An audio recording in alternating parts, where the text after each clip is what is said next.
Good morning, students. Today I am going to continue my lecture for plus 1 political science, and the name of the chapter is elections. What are elections? Election means people choose their representative. It is called democracy. Democracy is that government in which every citizen who attain the age of 18 years have the right to give the vote. This method is known as universal adult franchise. India में क्या हो रहा है कि इसमें दो तरह की इलेक्शंस होती हैं. FPTP, first passed through past का मतलब ये क्या होता है कि इसमें जिस भी पार्टी के बंदे को सबसे ज़्यादा वोट्स मिलती हैं उसको विनर घोषित कर दिया जाता है. दूसरा टॉपिक है हमारा इसमें प्रोपोर्शनल रिप्रेजेंटेशन. प्रोपोर्शनल रिप्रेजेंटेशन क्या होती है?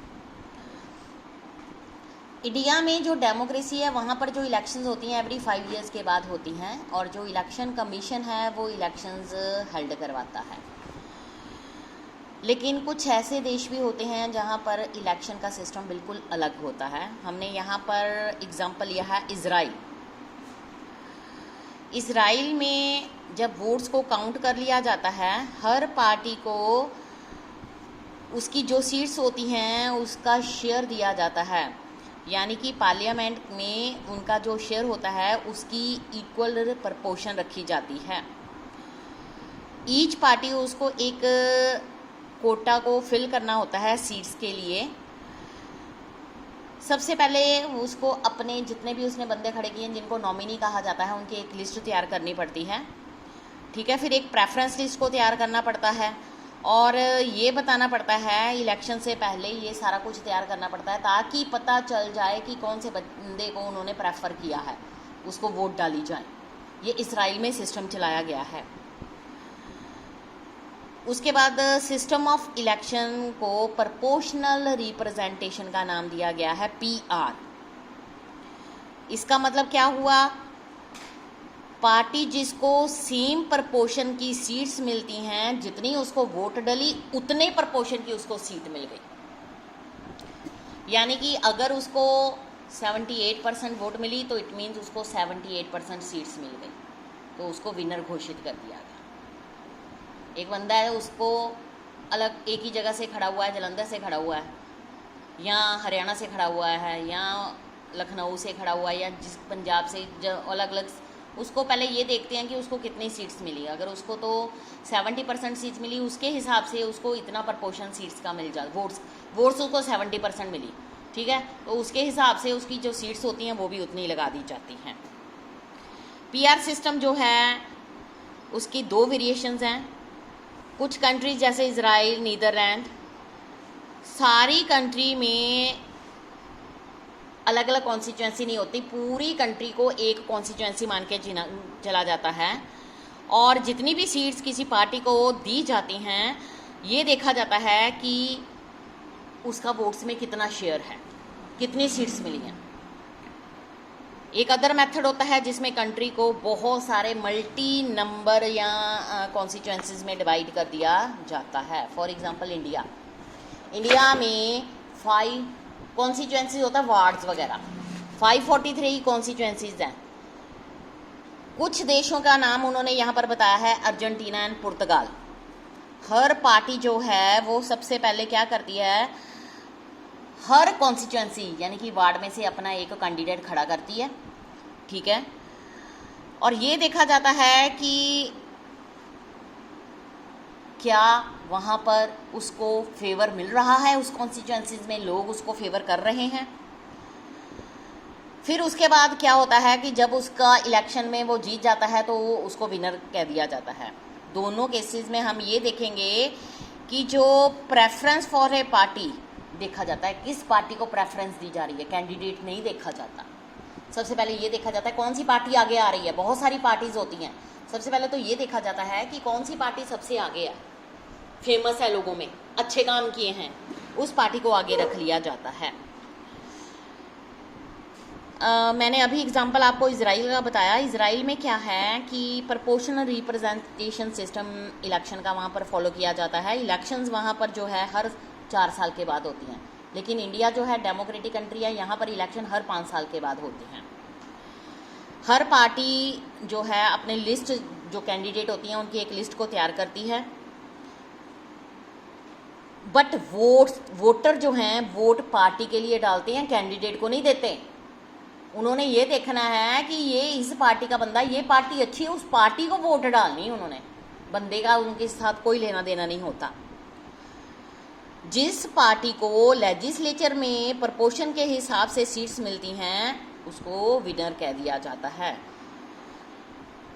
इसीलिए जो स्मॉल पार्टीज, छोटी पार्टी होती हैं उनको स्मॉल सपोर्ट मिलती है, और जो बड़ी पार्टीज होती हैं उनको ज़्यादा से ज़्यादा सपोर्ट दी जाती है। इसमें ये बताया है कि पार्टी को मिनिमम 1.5% वोट्स लेने पड़ेंगे, ठीक है, तभी वो लेजिस्लेचर में उसकी सीट्स को ऑक्यूपाई कर सकती है। अब मैं यहाँ पर डिफरेंस बताऊंगी FPTP एंड PR, इन दोनों का डिफरेंस ज़रा ध्यान से सुनना। FPTP में क्या होता है, जो कंट्री होती है उसको छोटी छोटी कॉन्स्टिट्यूंसीज में डिवाइड कर दिया जाता है, वार्ड में डिवाइड कर दिया जाता है। इंडिया में इस टाइम 443 कॉन्स्टिट्यूंसीज में डिवाइड किया जाता है।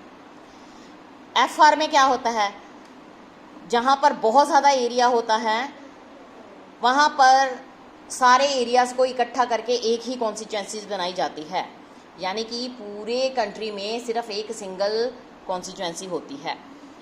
FPTP में क्या होता है, हर कॉन्स्टिट्यूंसी से एक ना एक रिप्रेजेंटेटिव को चूज़ किया जाता है, लेकिन FPR में क्या होता है, रिप्रेजेंटेटिव जो होते हैं वो डिपेंड करता है कि उस कॉन्स्टिट्यूंसीज में वोटर जो हैं उन्होंने किस पार्टी को वोट डाले। आगे आ जाओ। FPTP में क्या होता है, वोटर जो हैं वो कैंडिडेट को डालते हैं, लेकिन PR में लोग कैंडिडेट को वोट नहीं डालते, वो किसको डालते हैं, पार्टी को वोट डालते हैं। पार्टी को जिसको सबसे ज़्यादा सीट्स मिलती हैं लेजिस्लेचर में उसको विनर कहा जाता है। इसमें यह है कि हर पार्टी को सीट्स मिलती हैं लेजिस्लेचर में, लेकिन उसकी जो सीट्स होती हैं वो ये देखा जाता है कि कितने वोटर्स ने वोट डाली, वोटर के हिसाब से वोट डाली। लेकिन उधर जब वोट डालते हैं कैंडिडेट जीत जाता है तो उसको सीट्स मिल जाती है। उसके बाद है कैंडिडेट जो है मेजॉरिटी मिलनी चाहिए, 50% से 1% ऊपर वोट मिलनी चाहिए, उसको मेजॉरिटी कहते हैं। यानी कि जो पार्टी चल रही है उसको कम से कम 100 में से 50% लोगों ने वोट डाली होनी चाहिए। अगर उसको 50% कम लोगों ने वोट डाली है तो वो पार्टी जीतनी ही नहीं। फिर वो पता क्या करती है, अपने साथ दूसरी हारी हुई पार्टी को मिला लेती है, जिसको कोआलिशन गवर्नमेंट कहा जाता है। कोआलिशन का मतलब होता है कि दो पार्टियां इकट्ठी मिलके गवर्नमेंट चलाती हैं। पंजाब में एक सिचुएशन आई थी, यहाँ पर भारतीय जनता पार्टी और अकाली दल दोनों ने मिलकर सरकार बनाई थी। यानी कि जब किसी पार्टी को 50% सीट नहीं ना मिलती वो अपने साथ हारी हुई पार्टी को मिला लेता है। लेकिन PR में क्या होता है, इसमें कैंडिडेट्स जिसको मेजॉरिटी मिलती है ना उसकी सीट पार्टी की हो जाती है। इसमें एग्जाम्पल आएगा FPTP में आएगा इंडिया का एग्जाम्पल, उधर PR में एग्जाम्पल आएगा इजराइल एंड नीदरलैंड। ये दो प्रपोर्शन हमने कर लिए थे, राज्यसभा एंड लोकसभा। ये दो इम्पोर्टेंट चैप्टर हैं, इनके बारे में भी पता होना चाहिए कि पार्लियामेंट में ये दो सब हाउसेज हैं पार्लियामेंट के, एक अपर हाउस होता है एक लोअर हाउस होता है, लोकसभा एंड राज्यसभा। एक PR में होता है कि single transferable vote system STV, ये राज्यसभा की इलेक्शंस के लिए होता है। हर स्टेट में जैसे पंजाब, उड़ीसा, हरियाणा, ये सब स्टेट्स में सीट्स के लिए एक स्पेसिफिक कोटा होता है, ठीक है। मेंबर जो हैं वो स्टेट लेजिस्लेटिव के लिए चुने जाते हैं। उसके बाद वोटर जो हैं मेंबर ऑफ लेजिस्लेटिव असेंबली, हम यहाँ पर जिसको वोट डालते हैं वो MLA बनता है। MLA कौन होता है, मेंबर ऑफ लेजिस्लेटिव असेंबली।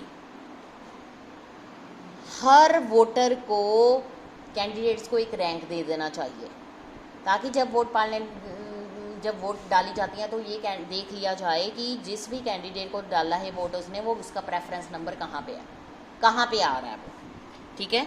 इसमें एक फॉर्मूला हम करेंगे टोटल वोटर्स, जितने वोटर्स पोल डाल रहे हैं, फिर है नंबर ऑफ कैंडिडेट्स जिनको इलेक्ट किया।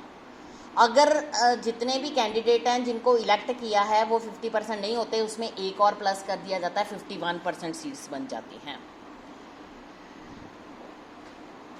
एक एग्जाम्पल है, 4 राज्यसभा के मेंबर्स जो होते हैं वो 200 MLAs इन राजस्थान, 200 MLA राजस्थान में चूज किए गए। इसका मतलब क्या हुआ, 200 टोटल वोटर कितने थे, 200, ठीक है, डिवाइडेड बाय 4+1, इसको डिवाइड कर दो, जो सीट्स मिलेंगी बेटा उसमें आएगा फर्स्ट प्रेफरेंस, फर्स्ट प्रेफरेंस दी जाती है। फर्स्ट प्रेफरेंस का नाम मतलब ये हो गया कि जिसमें वोट्स ज़्यादा आ गई उसको फर्स्ट प्रेफरेंस दी जाती है। अब आ जाओ, इसमें है, लेकिन इंडिया ने ये वाला मेथड अडॉप्ट नहीं किया। इंडिया ने अलग से मेथड अडॉप्ट किया है जिसको FPTP नाम देते हैं। FPTP में क्या होता है, इसमें ये बताया जाता है कि जो कैंडिडेट्स होते हैं first pass the post system, FPTP का नाम है first pass the post system, उसके अकॉर्डिंग वोट डाली जाती हैं। ये क्यों अपनाया इसके बारे में मैं कल आपको बताऊंगी। Thank you students.